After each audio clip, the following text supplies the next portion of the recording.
Hey Chris, Zachberhow here. Thanks for the video. So just first thing, when you sit up, your shoulders are pointed a little bit left and open. See how tigers are a little bit more square? So if anything, I'd rather have your shoulders be a little bit more closed and pointing to the right. That's going to help you hit a little more of the draw. And then you can also drop your right foot a little bit and set up a little bit more to the right. That'll help you get more of the draw.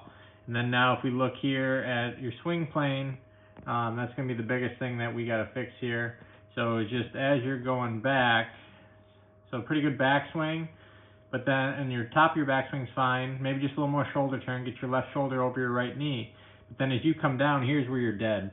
See how this shaft is now up here? Watch when Tiger comes down, so you can get up to the top, and see how the shaft is much more behind him down here. So you can see how your hands right now are in front of your toes. See how his hands are more closer to his leg? So there's a much bigger gap. And look how much more of his chest I can see right here. So I can see his chest and his shoulders are still closed. Your shoulders are opening. So as you come down, look at this halfway down position. Look at how different you two are right there. See how the club is way more behind him? And see how the club is, so like the club head right now is behind the hands back here. See how your club head is in front of the hands? And see how his shoulders are still pointing to the right? Your shoulders are straight right now. And then coming into impact, here's where you're dead and you can't do anything. Look at this right shoulder. See how I can see your whole back and then your right shoulder is way in front? So watch as Tiger comes into it here. See how I can barely see his back? And look at how much straighter his shoulders are right here. So that's going to be huge. And then now as he comes through, so you're going to see his club's going to extend down the target line and he's swinging it out here. Look at how your club now is coming straight into the left. And watch how he comes straight down the line. And then see how the club's going to be more up above his shoulder, up here. So see how the shaft gets up here. See how your shaft is way down here, over here, and coming around. So I hope this helps, and I'll send some videos. All right, Chris, so as you're setting up here with your driver, your shoulders are pointing to the left. So your right shoulder's in front here, and see how the shaft's going to point to the left? So what that's going to do is that's going to naturally make my arms swing more to the left. So to set up for a draw with your driver, you want to feel like you drop your right foot a little bit more. Get your right shoulder a little bit more back. So when you set up here, your shoulders are a little bit more closed and you can see a little bit more of your chest here.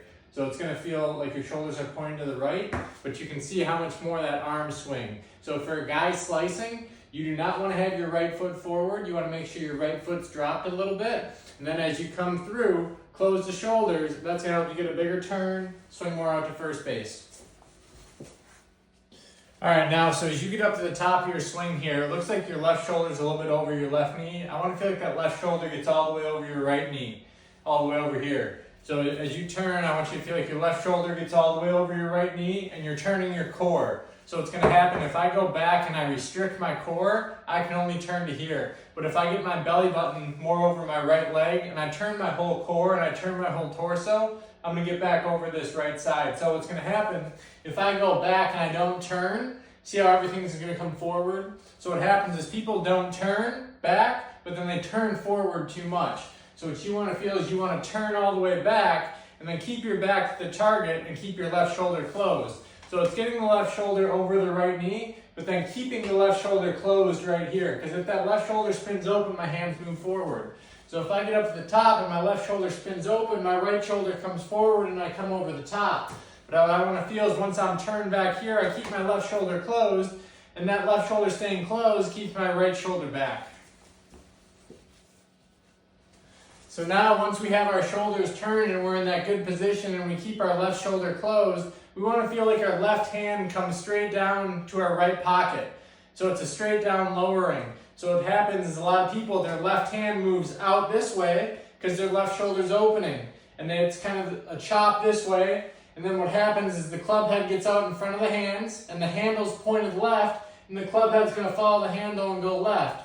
So what we want to feel is once we get that left shoulder over the right knee, feel like our left hand comes to our right pocket, and now look what happens. The handle's pointed out to the right, the club head's more behind us this way, and now the club head's going to go out to the right. So remember, the club head goes where the handle's pointing. So as we come down, lower our arms and hands to our right pocket, keep the left shoulder closed, keep the right shoulder back, straight down vertical drop, and then from here, we want to unwind the arms. So what a lot of people do is they'll get to this position, but then they'll turn their chest hard this way. So you want to feel here, and then my shoulders are straight at impact. I don't want to feel like my shoulders are open. So feel like your shoulders are straight to closed, and then I'll get more out here. Now once we get to impact with our shoulders closed and our arms unwinded, we want to feel like we swing out to first base 1 o'clock. So you can see how the handle is now pointed back to where we were in the downswing. So what's going to happen is once we lower to here, so here's where the handle is, I want to mirror opposite over here. So it's a diagonal line out to first base 1 o'clock out here. And then once I'm out here, I can fold up. So if you look at it from this way, I'm out in front of me, out towards first base, and then I'm folding up.